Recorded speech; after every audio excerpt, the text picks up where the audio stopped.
안녕하세요. 임지연입니다. 창직 리포트 직업의 발견 오늘 두 번째 시간인데요. 지난주에 첫 방송이 나간 이후에 난리가 났다는 제보가 잇따랐습니다. 창직에 대한 문의가 빗발쳤다고 하는데요. 그 정도로 반응이 정말 뜨거웠거든요.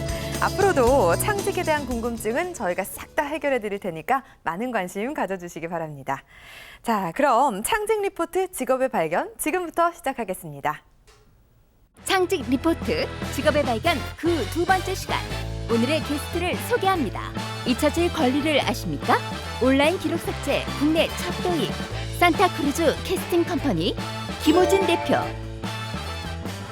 지난 첫 방송에서 많은 화제를 불러일으켰죠. 퍼스널 브랜드 코치 메가더스쿨 정은상 교장. 오늘은 또 어떤 창직 이야기가 펼쳐질까요? 지금 시작합니다. 네, 오늘 도움 말씀 주실 분들 소개해드리겠습니다. 한국창직종합학교 이정원 이사장 나오셨습니다. 어서 오세요. 네, 안녕하십니까. 네, 반갑습니다. 네. 자, 그리고 퍼스널 브랜딩 코치로 활동하고 계시죠. 메가더스쿨 정은상 교장 선생님 나오셨네요. 어서 오세요. 안녕하세요. 네, 지난주에 이어서 여전히 멋진 의상으로 저랑 이렇게 색깔까지 맞춰주셨네요. 오늘 도움 말씀 부탁드립니다. 감사합니다. 네.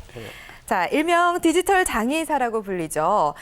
기록 삭제를 최초로 직업으로 도입한 산타크루즈 캐스팅 컴퍼니 김호진 대표 나오셨습니다. 어서 오세요.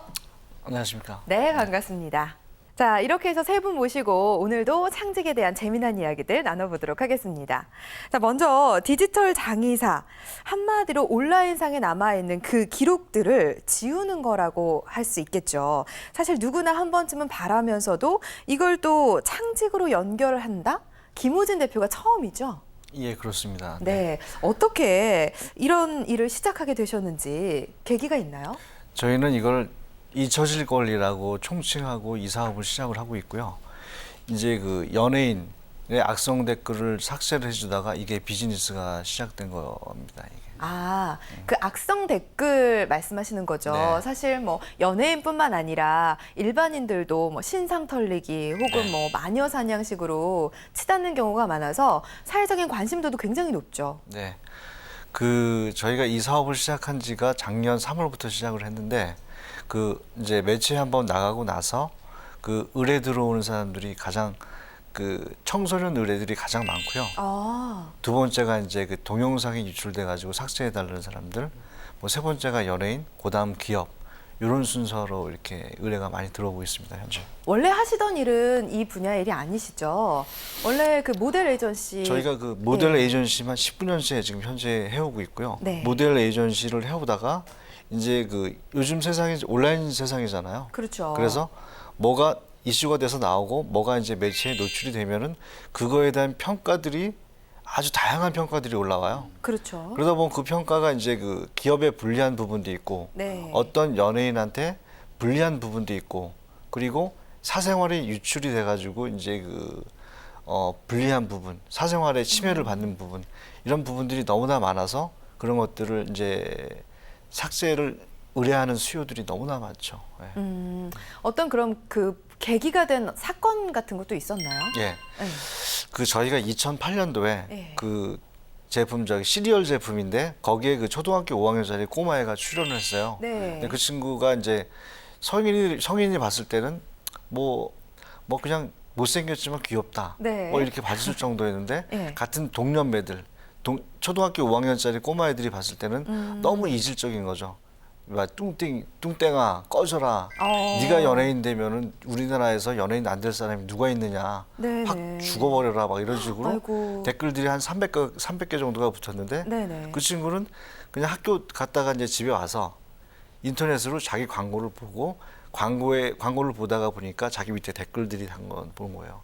거기에 댓글들이 한 300개 정도가 있었는데 거기에 자기 욕하는 댓글만 한 300개 정도가 되니까 네네.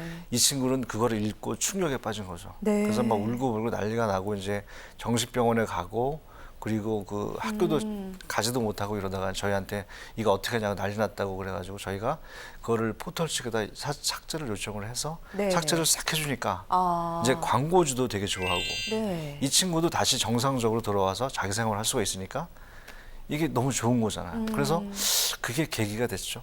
그렇군요. 네. 사실 초등학생이 감당하기에는 굉장히 힘들었었던 부분이 아닐까 싶고 이런 사회적인 문제가로까지 번질 수 있기 때문에 필요하다라는 그런 생각이 듭니다. 이사장님, 그 디지털 장애인사는요, 고용노동부가 올해 4월 정부 신직업으로도 선정을 했다고 하더라고요. 그만큼 창직 이후에 유망 직업으로 선정되는 경우도 있는지, 또 그렇게 되면은 그 창직에 대한 관심도도 훨씬 더 높아지지 않을까라는 생각이 들거든요. 네, 맞습니다. 우리 지금 말씀하신 그 디지털 장애인사 우리 김 대표께서도 어떻든 본의 아니게 그런 이제 일들을 하다가 우연찮게 이렇게 이제 디지털 장애사라는 네, 그렇게 이제 좀 직업을 창직을 하게 되는 경우인데요. 실제로 지금 디지털 장애사 같은 경우는 이미 이제 해외에서 굉장히 지금 미래 유망 직업으로 네, 지금 이제 이미 정착이 된 경우고요.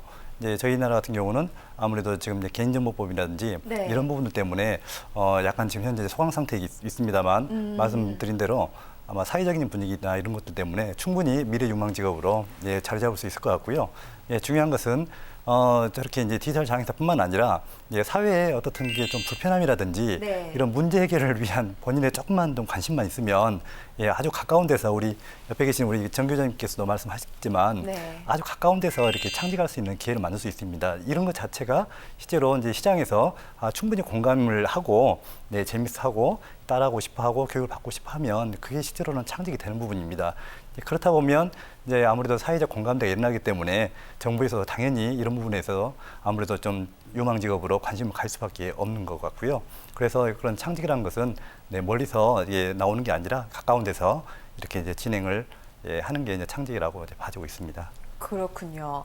자, 이렇게 미래의 유망 직업으로 선정이 되기도 했고 또 이 직업에 물꼬를 트신 분이시니까 아무래도 그 창직에 대해서 조언을 구하는 사람들이 굉장히 많을 것 같아요. 네. 김 대표님 어떠신가요? 일단은요, 이 창직이라는 거는 뭐냐면은 저는 사람의 생활이라고 생각을 해요. 네. 그래서 돈을 따라가서 뭐가 돈이 된다. 이거 비즈니스가 된다라고 생각해서 시작하는 일들은 그 재미도 없고 그리고 돈도 안 벌리고 그래서 창직을 하려고 하는 사람들은 어떤 생각을 가지고 창직을 해야 되냐면은 네. 한국은 인터넷이 너무 좋죠. 커뮤니티가 너무 좋아요. 이 커뮤니티 환경이 너무 좋고 인터넷이 너무나 전 세계적으로 아마 제일 빠른 나라에 속하지 않나 생각을 합니다. 네. 그리고 커뮤니티를 제일 좋아하는 민족이에요.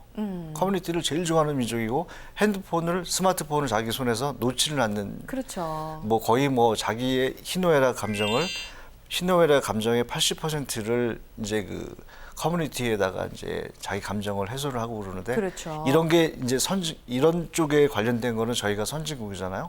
그랬을 때 이제 그 아시아라든가 다른 나라들은 이제 아직은 그렇진 않지만은 저희 나라 같은 그런 생활로 이제 돌아올 수가 있단 말이에요. 왜냐하면 커뮤니티를 한번 해보면은 이게 되게 마약과 같아서 네. 한번 빠지면은 헤어나올 수가 없기 때문에 예. 우리 한국 사람도 그 맛을 봤잖아요. 그렇죠. 그렇기 때문에 이런 거를 이용을 해서 자기가 좋아하는 쪽으로 아, 이제 좋아하는 쪽을 하다 보면은 찾아보자. 그게 창직이 가장 좋은 바람직한 방향이죠. 네, 역시나 돈을 쫓으려고 하면 돈은 도망가는 것 같아요. 네. 자신이 좋아하는 일, 관심 있었던 일들부터 하나하나 차근차근 해나가자는 말씀을 해주셨습니다. 자, 우리 김호진 대표님과 더 말씀을 나눠보고 싶은 게 사실 디지털 기록 삭제라는 분야는 좀 민감할 수도 있는 부분이에요. 또 고인이 되신 분들이나 세상을 떠나가신 분들 같은 경우에는 온라인상에 떠도는 정보들이나 기록들이 있거든요. 이 부분에 대해서 잊혀질 권리냐 혹은 뭐 개인정보 유출이냐 논란이 좀 있는 걸로 알고 있는데 네. 이 부분에 대해서는 어떻게 접근하고 계신가요? 그거는 당사자한테 위임을 받으면은 그게 법적으로 문제가 되지가 않고 아. 그리고 사람이 망자가 됐을 때는 망자의 유가족 상속받는 자에게 그 위임을 받을 경우에는 전혀 법적으로 문제가 되지 않습니다. 네. 그래서 그렇게 그 법적으로 법적인 문제가 적용이 안 됐을 때 그것들을 이제 모아서 이제 저희가 그 삭제를 해주는 거죠. 그리고 사실 인터넷상에 네.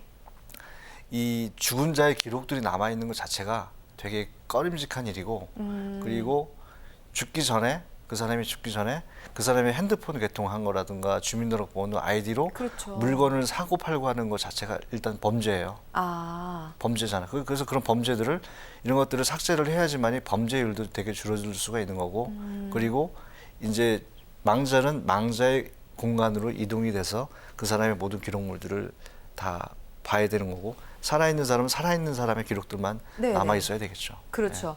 이런 그 고인이 되신 분들에 대한 기록 삭제 네. 의뢰가 많이 들어오는지 네. 아니면 또 앞에 말씀해 주신 대로 어떤 그 초등학생의 문제라든지 악성 네, 댓글 이런 데 관련된 부분에 문제가 더 의뢰가 많이 들어오는지 궁금해요. 예, 이런 그 디지털 장의사 이런 거를 의뢰하시는 분들은 아직 그렇게 많지는 않고 있고 지금 현재 불편한 기록 네. 사실이어도 이제 그게 상황이 바뀌면서 사람은 저기 결혼도 해야 되고 그렇죠. 그리고 대학도 들어가야 되고 네. 그리고 이직도 해야 되고 애도 낳아야 되고 그래요. 그리고 재혼도 해야 돼요. 네. 그런데 그 전에 있던 상황들이 이런 상황들이 변하면서 불편한 기록이 되는 거예요.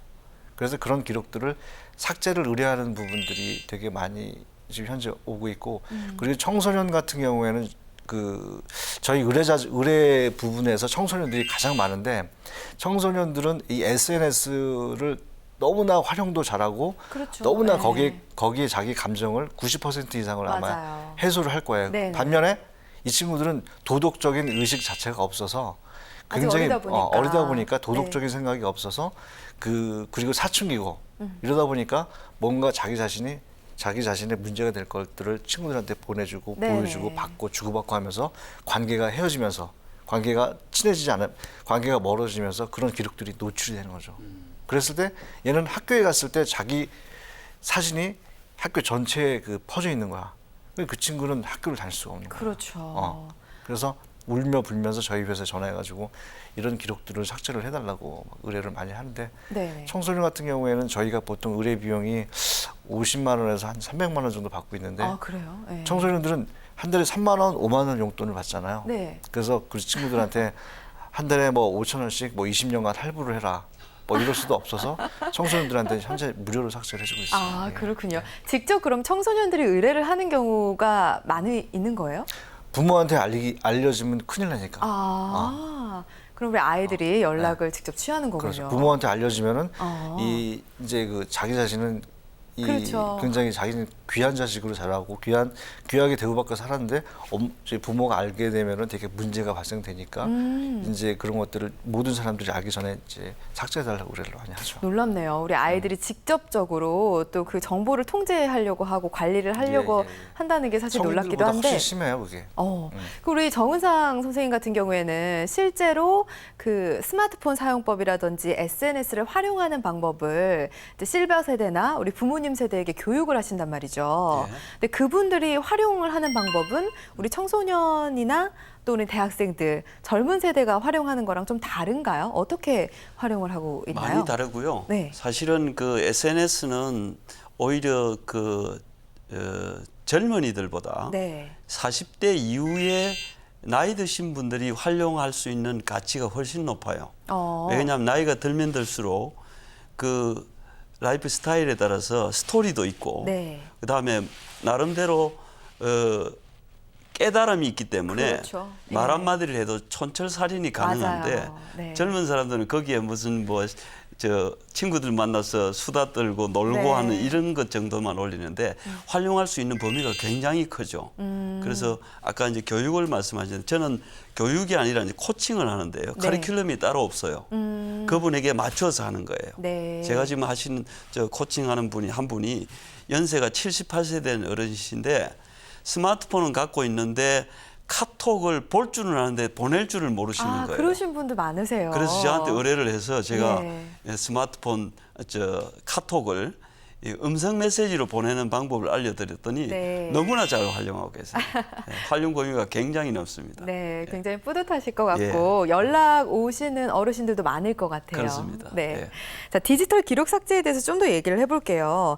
사실 그 한국말은 아다르고 어다르다고 하잖아요. 네. 그 삭제 기준이 좀 있을까요? 삭제 기준은 현재 우리나라 지금 현재 법으로 정보통신법이라든가 대한민국 헌법을 통해서 삭제의 범위는 모든 것들이 삭제 대상이 될 수가 있고 네. 그리고 모든 것들이 삭제 대상이 안 될 수도 있어요. 현재는. 예. 그래서 어떤 법을 적용시키느냐에 따라서 다 삭제가 될 수가 있는 거고 어떤 법을 적용시키느냐에 따라서 삭제가 안 될 수도 있어요. 아, 그렇군요. 현재는. 네. 근데- 그래서 네. 이게 잊혀질 권리법이 이 이제 그 뭐냐 그걸 뭐라 그러죠? 발이라고 그러죠. 발의가 돼서 이제 그게 공표가 돼서 이제 그게 되면은 이제 삭제가 될 수 있는 거, 삭제가 될 수 없는 범위가 나눠지게 되면은 네. 이제 범법자들의 그 어떤 문제라든가 어떤 기업의 어떤 윤리적인 문제가 되는 것들은 이제 놔두게 되는 거죠. 그렇군요. 자, 근데 이 삭제를 하는 작업 자체가 제가 얼핏 들으니까 수작업으로 이루어진다고 들었어요. 네. 그러다 보면 아무래도 고용 창출의 효과나 이런 긍정적인 부분을 네, 생각할 네, 수 네, 있겠네요. 네. 맞습니다. 이게 네. 삭제가 뭐냐면 크게 보면은 이게 국가적으로도 이게 삭제 사업을 할 수가 있는 거고요.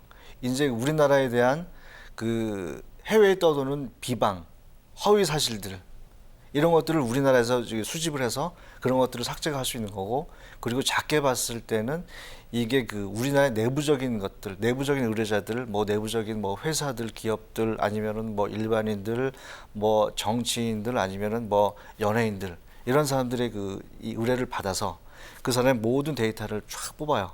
그러면 그게 보통 보면 저희가 의뢰하시는 분 연예인들을 보면은 그 300만 건, 네. 뭐 700만 건, 많으신 분들은 750만 건도 있어요. 네. 그리고 보통 그 80만 건, 90만 건, 뭐 이렇게 보통 글들이 있는데 이것들을 프로그램이 저희 로봇이 그걸 분류를 해요. 분류를 해놔서 1부터 100까지 분류를 해서 악성적인 것들을 이제 분류를 해놓는데 네. 이 악성적인 것들 중에서 또 거기서 사람들이 한번 다 읽어봐야 돼요. 네. 네, 읽어봐서 이게 아유. 허위 사실이냐, 비방이냐, 비판이냐 저희가 판단을 해서 그걸 이 포털 측에 이 삭제 요청을 하는 거죠. 아, 그럼 그렇군요. 포털 측에서도 다시 한번 생각을 해가지고 네. 이걸 삭제를 해줘야 되나 말아야 되나 생각을 해서 그걸 해주는 거예요. 정말 손이 많이 가는 네. 그런 그래서- 분야인데, 네. 그래서 이게 뭐냐면은 사람이 하루에 삭제할 수 있는 양이 데이터를 읽어보고 나서 삭제할 수 있는 양이 150개 정도밖에 안 돼요. 그래서 150개가 넘어가면은 이게 비방하는 거 글인지 욕하는 건지 아. 판단이 안 돼요. 그래요? 그래서 아. 이거를 이제 이게 우리나라는 디지털 인프라가 좋고 인터넷 IT가 너무 좋으니까 세계적인 것들을 갖다 끌어와서 저희가 이제 삭제를 할 수가 있게 되면은 고용을 엄청나게 많이 늘릴 수가 있는 그런 네. 일이죠. 예.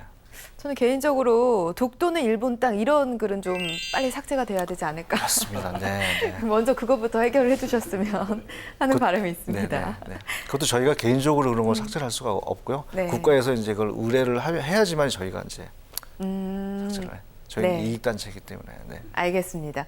자, 정은상 교장 선생님께도 궁금한 게 너무너무 많은데요. 저희가 그 지난주에 이어서 오늘도 다시 모셨잖아요. 일단 5060 세대를 대상으로 코칭을 하다 보면 굉장히 어려움이 많을 거라는 생각이 들어요. 사실 저도 엄마, 아빠한테 스마트폰 가르쳐 드리면 이게 몸 따로 마음 따로라고 분명히 알아들었다고 하셨는데 잘 못하시거든요. 예. 그러면 또 제가 화를 내죠. 예. 그러면 안 되는데 그런 어려움들도 많이 있을 것 같고 예. 또 아무래도 그 고정관념이라든지 오랫동안 쌓아온 그런 본인만의 고집 이런 게 있어서 예. 좀 힘들지 않을까 싶은데요. 예, 그렇습니다. 특히 그 스마트폰 같은 경우는 SNS도 마찬가지인데 자녀들에게 배울 수가 없어요. 네. 예. 자녀들에게 화내죠. 예. 네.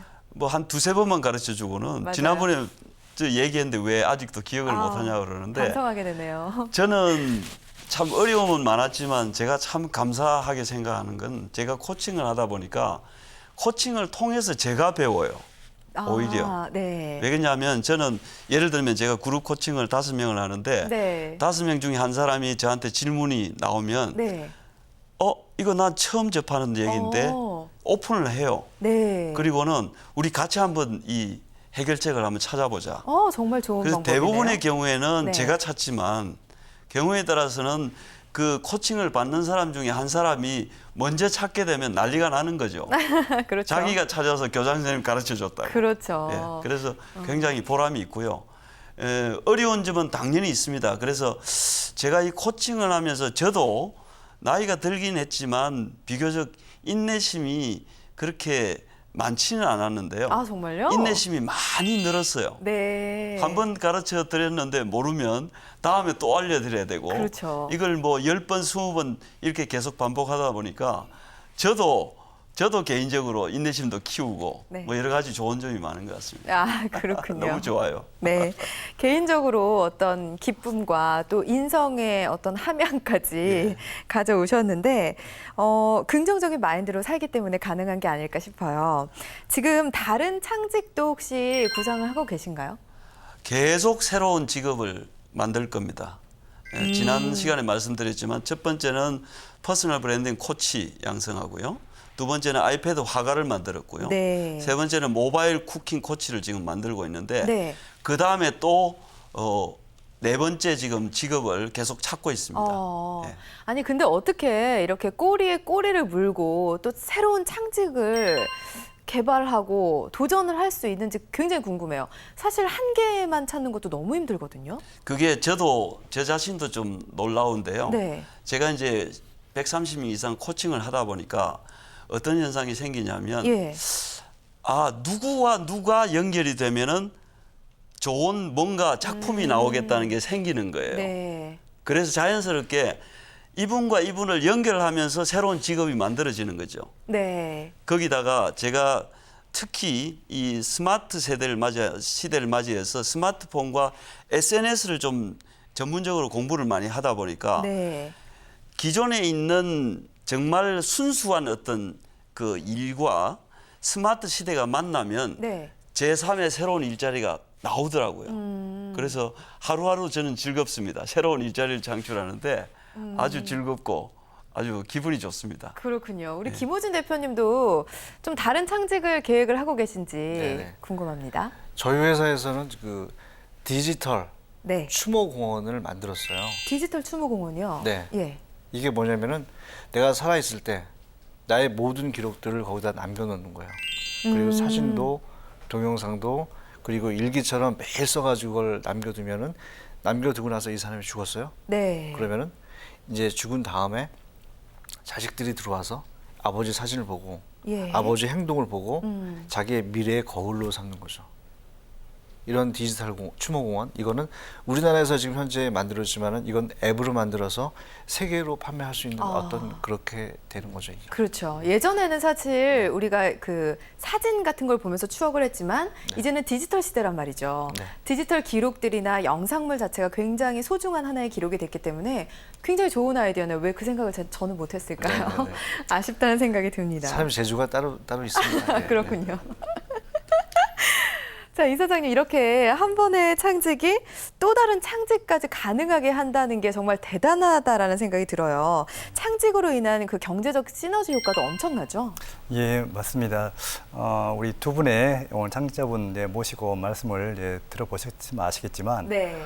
일단은 굉장히 긍정적인 에너지, 네, 그러니까 참 우리 긍정적인 사회로 갈 수 있는 아주 참 중요한 모태가 되시는 것 같고요. 네. 이제 두 번째는 실질적으로 우리 두 분도 이런 단 하나의 창직이 아니라 굉장히 파생시키고 그렇죠. 분화시키면서 한 개, 두 개, 세 개, 네 개의 이런 직업으로 계속 일단 넓혀가면서 보급하고 이런 부분들이 실제로는 알다시피 창업과 좀 다르게 창업은 이제 기업을 설립하는 거지만 창직은 이제 새로운 직업을 만들어가는 과정입니다. 그렇죠. 그래서 훨씬 더 거시적이고요. 네. 그다음에 직업이 하나가 생기게 되면 아다시피 단순히 혼자 이렇게 프리랜서 활동이 아니라 네. 굉장히 많은 사람들이 참여를 해서 이제 새로운 일자리를 창출해 나가는 부분입니다. 네. 그러다 보니 창직 하나는 실제로는 개인적인 보람은 당연한 거고요. 그렇죠. 두 번째 사회적인 새로운 일자리, 그러니까 경쟁이 전혀 없는 일자리를 만들어가는 거기 때문에 실제로는 국가 경제에 있어서 거시적으로 굉장히 아무래도 저는 창업보다 훨씬 더 좀 긍정적인 효과가 있지 않나라는 생각을 하고 있습니다. 네, 알겠습니다. 자, 이렇게 많은 열정을 가지고 시작한 창직이잖아요. 그런데 아직 준비가 좀 미비하다 싶으면 또 금방 포기하고 빨리 식기 마련이기도 합니다. 자, 이런 실패를 하지 않기 위한 두 분의 좀 노하우를 공개해 주시겠어요? 정은상 대표님? 예, 브랜드를 만든다는 것은 쉬운 일이 아니에요. 그렇죠. 평생 아마 자기 브랜드를 못 가지고 끝나는 사람들이 대부분일 거예요. 그런데 어릴 때부터 퍼스널 브랜딩에 대한 인식을 좀 가질 필요가 있어요. 네. 은퇴하신 분들이 비록 직장 생활할 때까지 그런 생각을 못 가졌다면 이제부터라도 그걸 가져야 되는데 조급하면 실패합니다. 맞아요. 마음을 좀 느긋하게 가지시고 네. 그다음에 제가 또 하나 강조하는 부분은 뭐냐면 가급적이면 젊은 사람과 경쟁하지 말라는 거예요. 아, 그래요? 예를 들면 저 같은 경우에 SNS 강의를 해달라고 요청이 오는 경우가 있는데 제가 자주 거절합니다. 왜 그러냐면 왜요? 네. 40대, 50대, 30대가 할 수 있는 강의 같으면 네. 저는 안 하겠다. 왜 그러냐면 나는 은퇴자를 위해서 물론 코칭은 젊은 분들도 하지만 네. 대중을 앞에 두고 하는 강의는 그분들이 하는 것이 좋겠다. 그래서 제가 양보를 하죠. 왜냐하면 저까지 뛰어들면 SNS 강의하시는 분들의 그 오션 자체가 레드 오션이 될 수밖에 없는 거거든요. 네. 그래서 그런 것도 조금 우리 은퇴하시는 분들은 한 발 물러서서 생각하시면 오히려 더 기회가 생길 수 있지 않을까 그런 생각이 듭니다. 네, 김호진 대표님도 노하우를 좀 공개해 주신다면요? 네, 자기 자본 없이 창직을 하는 것 자체는 굉장히 아이디어만 가지고 창직하는 거는 되게 어렵다고 생각을 해요. 네. 이 창직이란 마음을 갖는 것 자체는 좋지만은 나중에 실패할 때는 2번, 3번에 대한 두려움이 생기거든요. 그렇죠. 그렇기 때문에 일단은 자기 자본을 가지고 자기 생각을 가지고 그 일을 추진해 놓고서 어느 정도 그림을 만들어서 네. 정부라든가 기관이라든가 이런 데다가 이 요청을 하면은 그게 좀 그동안의 과정이 있으니까 그걸 받아들일 수가 있지만은 처음 시작부터 그렇게 하는 거는 좀 굉장히 어려울 수가 있죠. 그래서 네. 자기 자본을 가지고 이제 시작을 해라. 네, 우리 김호진 대표님께서는 정말 현실적인 얘기를 해주신 것 같아요. 무일푼으로 성공하려고 하지 말고 정말 현실적인 책임감을 가지고 사업을 발전시켜 가보자라는 말씀 전해주셨습니다. 자, 이렇게 해서 오늘 3분 모시고 말씀 나눠봤습니다. 창직 준비하신 여러분들께 많은 도움이 되셨을 것 같아요. 오늘 도움 말씀 주신 3분께 인사드리도록 하겠습니다. 고맙습니다. 네, 감사합니다.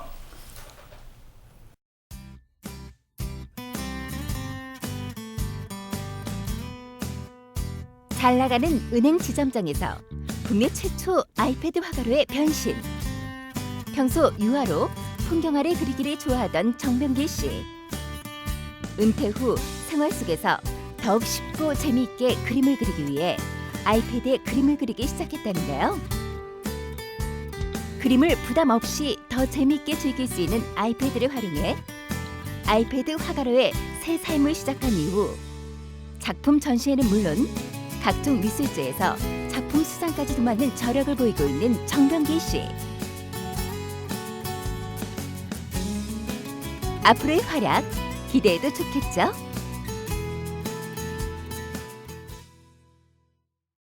네, 오늘 이야기가 좀 도움이 되셨나요? 창직 리포트 직업의 발견 2번째 시간은 여기서 마치도록 하겠습니다. 저는 다음 주 이 시간에 다시 찾아올게요. 고맙습니다.